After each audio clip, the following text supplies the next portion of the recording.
Football fans, if you thought the Stefon Diggs saga could not possibly get any more dramatic, buckle up, because the day he finally stepped onto that practice field for the very first time turned into an absolute perfect storm of good news for Washington Commanders fans. We are talking a superstar receiver making his debut. 3 separate players coming off the physically unable to perform list on the exact same day. A jersey number controversy nobody saw coming, and enough training camp buzz to make even the most cynical fan believe this really might be a special season. So grab a seat, because we are diving deep into everything that went down on this genuinely wild day at training camp. Let's set the stage first, because the timing of all this could not have been scripted any better if a Hollywood writer had tried. This particular Friday was designated Military Appreciation Day at the team's Performance Center, a meaningful occasion on its own, honoring the service members who came out to watch practice. But layered on top of that, this also happened to be the very first practice appearance for newly signed superstar receiver Stefon Diggs. And as if that combination was not exciting enough already, the team also announced that 3 significant players were officially coming off the physically unable to perform list on this exact same day, meaning fans who had been anxiously refreshing injury reports all summer suddenly got an avalanche of good news all at once. Let's start with the defensive side of the ball, because this might genuinely be one of the most underrated storylines of the entire training camp. A veteran defensive lineman returned to practice after working his way back from a serious injury. And here is a stat that should make every Commanders fan sit up and pay attention. Before that injury occurred the previous season, this player was actually on pace for somewhere around 12 or 13 sacks, putting him among the top 3 or 4 sack leaders in the entire league at that point in the season.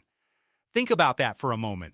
A player quietly having one of the best pass-rushing seasons in football before his year got cut short, and in the whirlwind of free agency additions and draft picks dominating the offseason conversation, his name had genuinely started slipping through the cracks of the fan base's collective memory. Well, consider this his official reminder that he is still very much a part of this roster.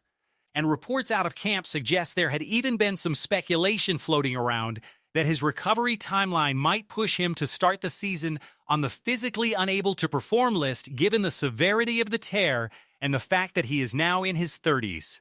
Instead, he showed up on this very day cleared and ready to begin his ramp-up period, immediately reinserting himself into what is already shaping up to be a genuinely fearsome edge-rushing group. But the defensive lineman was not even the most anticipated return of the day. That distinction arguably belongs to a returning cornerback who many are calling the single most important non-wide receiver storyline of this entire offseason. Fans and analysts alike have been desperate to get a real extended look at what this player can become as a full-time NFL cornerback, and after appearing in only around 9 or 10 games the previous season on a defense that reportedly struggled significantly down the stretch, there is still plenty of mystery surrounding his true ceiling. Now, with him officially back at practice and working his way toward full participation, the entire cornerback room suddenly becomes must-watch television for anyone trying to figure out exactly how this secondary will shape up heading into the regular season.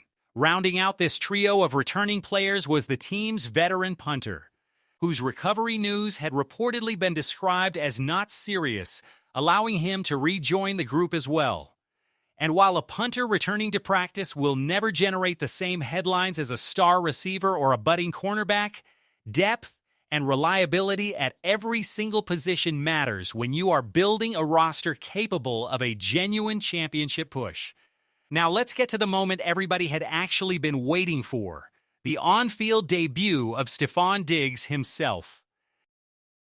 Reports from the scene described him walking out onto that practice field looking genuinely thrilled to finally be there, embracing the reality that he truly is back home wearing the burgundy and gold.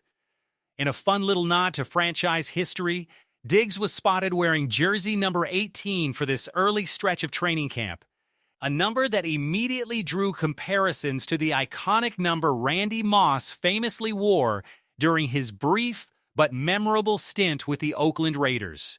Now, before you get too attached to that number, there is an important asterisk here. Because of how deep and talented this current wide receiver room already is, along with a logjam of retired and currently occupied jersey numbers throughout the single digits and the entire 80 range, Diggs was assigned a duplicate number shared temporarily with a defensive player. A completely normal and permitted practice during the preseason as long as the two players wearing the same number line up on opposite sides of the ball. Fans should not get too emotionally invested in that number 18 just yet, because it is entirely likely to change once final roster cuts are made and a more permanent number becomes available. One of the most fascinating threads to emerge from this entire day actually came from the pre-practice media session with the defensive coordinator, and it revealed something genuinely telling about how much respect Diggs commands around the league.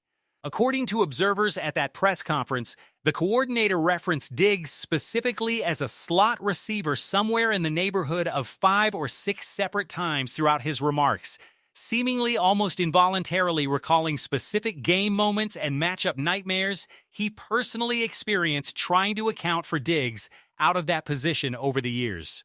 It was only near the end of the media session, when a reporter specifically pressed him on it, that the coordinator clarified Diggs will not be used exclusively in the slot going forward, suggesting that while his slot skill set clearly left an unforgettable impression on opposing coaches, the team fully intends to deploy him all over the offensive formation just as he has been used throughout his career. That same reporter also asked a genuinely sharp follow-up question, wondering exactly how Diggs' arrival might affect the snap counts and long-term development path for a promising rookie receiver already on the roster. The coordinator's answer, according to those in the room, was refreshingly honest in its uncertainty, essentially acknowledging that those specific roster and usage decisions simply have not been finalized yet. In fact, that same pattern of measured, still figuring it out responses extended to nearly every detailed logistical question thrown at the coaching staff that day, whether reporters were asking if Diggs would suit up for any preseason snaps, or whether he would participate in the upcoming joint practice against the Miami Dolphins. The consistent answer across the board was essentially that the team is thrilled to have him in the building starting his ramp-up process, but the finer details of exactly how and when he gets worked into the rotation will be sorted out as camp progresses. Perhaps the most entertaining exchange of the entire press conference came when a reporter asked what, if anything, the coaching staff or front office communicated to the existing wide receiver room ahead of bringing in a player of Diggs' caliber. The response was blunt and revealing in the best possible way. According to the coaching staff, there simply was no special conversation needed. Because this entire organization operates under a straightforward, no excuses competitive philosophy, the mentality being communicated is essentially that every player on this roster needs to be ready to compete for their spot at all times, and the addition of a proven veteran playmaker like Diggs is just one more example of that constant pursuit of improvement. The classic iron sharpens iron approach applied directly to a wide receiver room that was already considered one of the deeper units on the roster. Now let's talk about what this newly stacked group actually means for opposing defenses heading into the regular season, because the mental image alone is enough to make Commanders fans giddy with excitement. Picture a healthy, dangerous veteran wide receiver duo, Diggs alongside an already established star pass catcher, working in tandem against a secondary that is simultaneously getting healthier by the day with the return of a key cornerback piece. The idea of watching that level of talent battle it out in daily practice reps. Veteran receivers running precise route combinations against increasingly confident defensive backs is exactly the kind of high-level tag team-style competition that makes NFL training camps must-watch content for die-hard fans, even in the middle of a scorching summer with no actual pads or live contact involved yet on this particular debut day. It is also worth mentioning just how significant it is timing-wise that Diggs arrived when he did. Getting a proven veteran playmaker into the building this early in camp rather than mid-season or even deep into the preseason, gives both him and his new quarterback a genuinely valuable window to build real chemistry before the games actually start to count.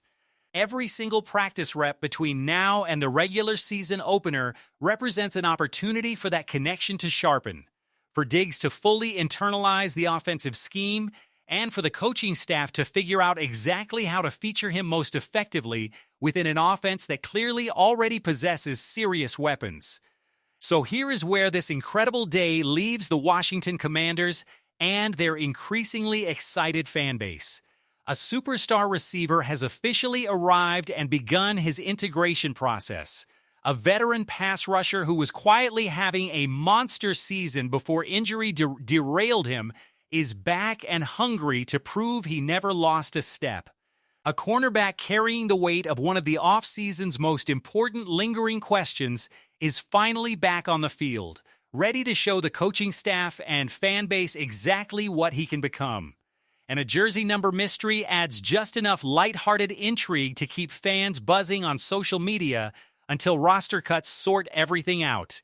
When you stack all of that together happening on a single sun-drenched military appreciation day at training camp, it is honestly hard to find a Commanders fan anywhere who is not feeling genuinely optimistic about where this season is headed. So now it is your turn, and we absolutely want to hear from you. Do you think Stefon Diggs should see any preseason action at all? Or should the team hold their prized veteran addition out completely until the regular season opener? Are you more excited about watching this newly reinforced wide receiver room, or about finally getting real extended practice reps from that returning cornerback everybody has been dying to evaluate? And what number do you think Stefon Diggs should ultimately end up wearing once roster cuts free things up?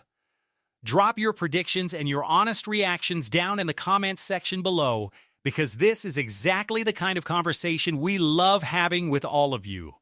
If this video got you even a fraction as fired up as this entire practice day clearly had everybody at the facility, do us a favor and smash that like button. It genuinely helps this channel reach even more passionate Commanders fans just like yourself. And if you have not already hit that subscribe button, now is absolutely the time, because we are going to be right here bringing you every single practice update, every roster development, and every bit of behind-the-scenes access as this incredibly promising season continues to unfold. Thanks so much for watching, and we will see you in the very next update.